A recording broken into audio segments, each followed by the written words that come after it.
মঙ্গলবার সন্ধ্যায় রাষ্ট্রীয় অতিথি ভবন যমুনায় অনুষ্ঠিত এক মতবিনিময় সভায় জুলাই গণ অভ্যুত্থানে নেতৃত্ব দেওয়া বৈষম্য বিরোধী ছাত্র আন্দোলনের একটি প্রতিনিধি দলের সঙ্গে মতবিনিময় সভা করেছেন প্রধান উপদেষ্টা ডক্টর মোহাম্মদ ইউনূস।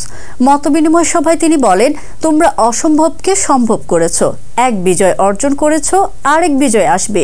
এ সময় শিক্ষার্থীদের রাষ্ট্রের অভিভাবক আখ্যায়িত করে প্রধান উপদেষ্টা আরও বলেছেন, তোমাদের কারণেই রাষ্ট্র। এই ভূমিকা ভুলে যেও না, নিজেদের ভূমিকা ভুলে যেও না। অনেকে এখানে আছে, অনেকে নেই।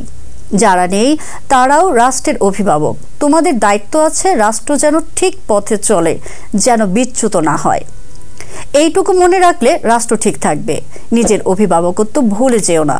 সবাই প্রধান উপদেষ্টার কাছে দ্রব্যমূল্য নিয়ন্ত্রণ, নিহতদের রাষ্ট্রীয় খেতাব দেওয়া, আহতদের সুচিকিৎসায় সর্বোচ্চ অগ্রাধিকার দেওয়া এবং জুলাই গণহত্যায় জড়িতদের সর্বোচ্চ শাস্তি নিশ্চিতের জন্য জোর দিতে বলেন শিক্ষার্থীরা।